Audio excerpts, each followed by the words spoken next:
Welcome back to episode 2 of Guns and Gems. This week, the topic is a fitness related topic, and as any good beginning starts, I thought about talking about where to begin would be a good idea. I know I briefly chatted about my background, but I thought I'd go more into it. When I was in middle school and high school, I joined multiple sports teams and I wanted to be strong. I don't really come from an athletic family, and I was very much of an antsy personality, so I needed an outlet for my extra energy, and the gym was it. My mother would go to the gym multiple times a week and walk on the treadmill, and then I saw all these weight machines. I was like, okay, that looks more fun than just being on my phone watching like random music videos or something. And it wasn't even my phone, I think it was like my iPod. Watching music videos, the free weights looked way more interesting. So I started lifting actual weights, but I really didn't have the nutrition down at all. I was, I think I wanted to lift a lot of weight, but I also wanted to be like a stick. And I got into some really bad habits. And so, like, I'll be talking about an eating disorder a little bit here and there. I'm not going into detail by any means, but just a warning there.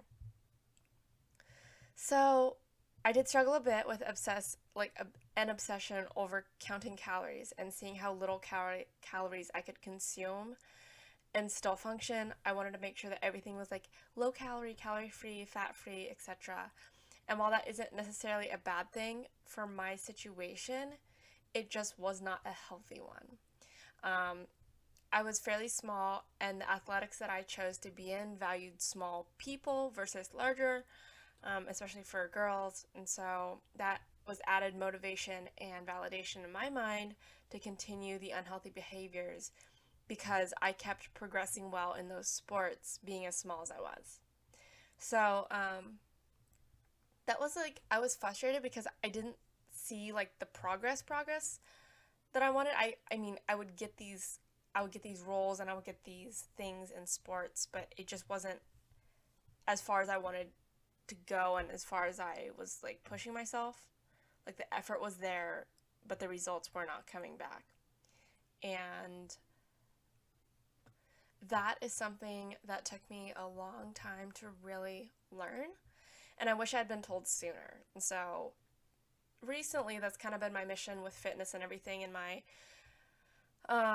personal training is to educate people and not make the mistakes that I did because I wasted time. In college, I was eating more and I saw a bit more happen.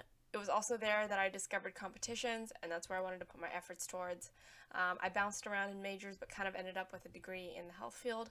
So it fit. I mean, I was able to learn a lot about the macros and then learn a lot about how to manipulate those macros to get the results that I wanted. But I didn't have enough muscle on me. And I think that kind of started, that was holdover from when I was not eating that much. So I did my first competition.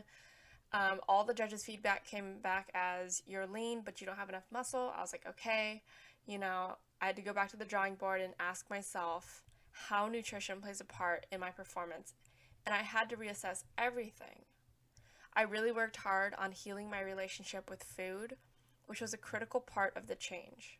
I got professional help and did a lot of work on myself without the help of anyone. I think it was a mix of both, to be quite honest. I see different boards in these ladies' fitness groups that are talking about like, how do I get over this? How do I get through this? Work past it. And I think it's a combination of working with a therapist and really digging deep within yourself to be able to fix those problems and really find the root of what is going on. I think that I had a lot of personal determination to not be sick and suffering with an eating disorder, so I had the motivation to seek the help that I needed, at least once the denial went away. I think for me, I was just getting tired of the way that I was feeling. I knew that my nutrition was probably part of it, and I needed to make that change. If I wanted to progress in bodybuilding, if I wanted to progress in life, if I wanted to see myself be truly happy and healthy, it would take that change. And so I got that help. So fast forward up to now, I'm building up for a show in 2023, 2024. I think that it'll be good for me to get back on stage after a long building period because I need that time to build muscle. Um, it takes a long time, and some days I feel very antsy because I just want things to happen, but I have to remind myself to enjoy the journey and take the lessons that I'm learning along the way to heart. The reward at the end of the journey will mean more to me if I learn patience and give myself grace when I stumble, have bad days, slip up on my diet, etc. So that's kind of my story. I'm trying to keep things vague again to protect my privacy, but I'm wanting to share everything with you all and at least so you see where I'm coming from in my background. I think that it is important to cover because it shows that everyone has a different start in the fitness world. We all come from such diverse backgrounds, but we all have a common denominator that is staying active, lifting heavy weights, and seeing our bodies improve and change. One of my favorite things at the bodybuilding competitions was just to see what people did for work.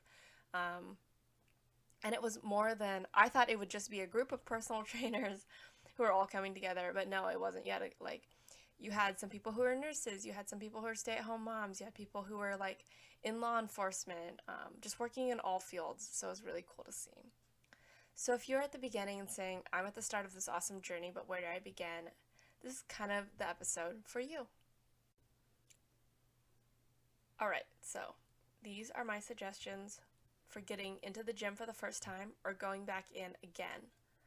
I personally would probably start by going to your neighborhood gym, preferably locally owned because we love our local owned businesses, and chatting with the attendants behind the desk. If you're unsure about your personal health, visiting your physician first would be a very good idea and probably be the safest way to go. Get a feel for the gym, how willing they are to help you learn, and see if they offer group classes and personal training. I think group classes are an awesome way to get into fitness personally. You are under the supervision of a personal trainer, so you have to have either a personal training or a group training certificate for many gyms to let you teach classes at.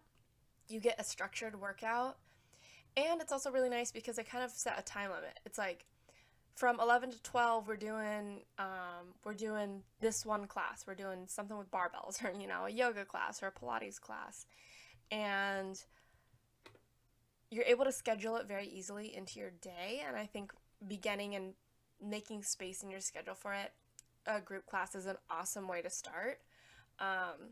And then it's also usually the more cost-friendly item or option than the private personal training route, which can, average probably around the nation, or I don't know around the nation, but maybe in higher cost of living areas, it's probably like $80 to $120 an hour or a session. So read through, see what they all offer. See what the benefits of being a member at those gyms are. Many gyms have promo deals where you are able to try out the gym before you sign up. They also have promo deals that once you're a member, like maybe your first session is free or discounted to work with a private personal trainer. It's really worth asking. That way, a professional can help assess where you're at, show you safe and effective exercises, and show you how to use the machines. It's also an awesome way to have at least one person that you know in the gym when you come in and work out. I think that that's a great way to see a friendly face, right? The personal training, if you're definitely a beginner and don't know how to use any of the machines, I would suggest at least one. And just tell the personal trainer, I am new to the gym. I would like to learn how to use the weight machines. Can you show me how to use these? And instead of planning a workout for you, they will probably bring you around to the different machines and show you different exercises. Granted, you'll probably, if it were me that you were coming to as your personal trainer, I would probably have you do exercises as I show you them. So it's not just watch me do this. But it's not like a set workout like a traditional one. It's just watching form, instruction, etc. So along with going to the gym and visiting your local gym, here's some habits that I would suggest. So sleep is one of the most overlooked and most important pieces of wellness in the health puzzle. The lack of sleep has been tied to many serious diseases and health complications and should be taken very seriously. Sleep helps to produce a hormone called ghrelin that helps with hunger and feeling satisfied. If this isn't replenished at night, hunger cravings and binge snacking may be more of a common occurrence, something that might seriously sabotage the diet. Long-term sleep deprivation, according to the CDC, can lead to a feeling of being drunk, like a 0.05% BAC, which is crazy. That's after being awake for 18 hours. And then after 24 hours, they claim it's like having a blood alcohol content of 0.1%, which is fairly drunk. So, I mean, not only are you not going to be feeling great, performing well, your body doesn't get the chance to produce that hormone that it needs to. Second thing I'd say, drinking more water. Water helps keep us alive and flush toxins through our body. Mayo Clinic suggests 15.5 cups of water for men and 11.5 cups of water for women. This is different for people living in hotter areas as the body will get dehydrated faster. It is a key ingredient in all the body's functions and can help it run better. It also has benefits when it comes to weight loss, like helping you feel full between meals and reduce snacking. It's necessary to burn fat and can help you work out in the gym harder because the working out will cause more of water loss than normal, and it's really hard to function when you're dehydrated. So figure out a water bottle that you're able to take around with you that helps you drink water more. I tend to go for ones. I have a big metal water bottle that has a straw, and it's kind of the way that I drink water the best because it's so easy and making it convenient. I think that was the biggest part for me. It's just like, if it's inconvenient, then I'm not going to do it. And as immature as that sounds, that's kind of how it happens. And when I'm having to screw off a lid and like dink around with this thing, it just doesn't happen as much as if it's just an easy to like pop up straw. So get yourself a water bottle that you know that you're going to use. It doesn't have to be expensive or anything crazy, but just that it helps you drink more water and remember to drink more water. Also, another note on that with the whole water bottle thing, remember to wash your water bottle. That can help you from getting sick as often because things just grow in there and you don't I just remember thinking about that a lot, and yeah, wash your water bottle. It's gross if you don't. So I have multiple ones, throw them in the dishwasher, usually run it every other day, so 2 or 3 work for me. Carve out a time in your day for health. It's really easy to look at these influencers who live off the check from these brands and see that, like, yeah, it's super easy when it's them because that's all that they have to focus on. But what about the people who have stressful jobs? They have kids in their life, other responsibilities that just take time. Well, like any other thing that you have to do in your life, I suggest scheduling out time in your busy week to work out, go for walks, and be healthy. I used to put notifications on my phone to make sure I was drinking enough water throughout the day. Some people like to do that for the gym too. Block it out in their planner or on your online, like your app calendar, as they would another meeting. And I think that this is a great idea, as it can help you stay accountable and carve out that space for going to the gym. Next thing, minimum 6,000 steps. I think that daily activity is one of the sneakiest ways to improve your health. While hours on the treadmill might do this, little intentional steps here and there, like a walk outdoors, standing up during a work phone call, and pacing around can really all add up. I use this with all my client phone calls. I like to walk around my office complex building when I still worked in an office, and it gave me a fresh air, more steps, and just overall improved my mood.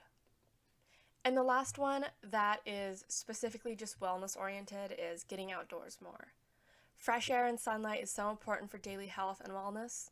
Sunlight helps to bring vitamin D into the body and improve mood, and after everyone is working inside all day, fresh air helps to awaken the body more and make you feel great. Whether it's walking around during your lunch break, stepping outside during a call, or intentionally going on a hike or walk in the evening, getting outdoors and enjoying being outside can be a huge game changer and mood changer when it comes to health and wellness. I think that it is also a great opportunity to spend more time with your friends and family. What better than exercising outside with a brisk walk or game of pickup basketball? So those are kind of my tips about getting started, where to start. Think about some habits that you want to implement. We've all heard of the goal setting systems, from personal trainers to like people in business, the SMART goals, where it's specific, measurable, achievable, relevant, and time bound. You can set those goals. I think that that's awesome. But I just wanted to share a few ideas, a few habits of where to start in your fitness journey. I'll probably cover another episode where I talk about goals, motivation, discipline, everything like that. And that'll be down the road as we get more advanced. But I just want to set a good, solid launching point for your fitness journey. Thank you for listening. And next week is going to be the gun focused episode.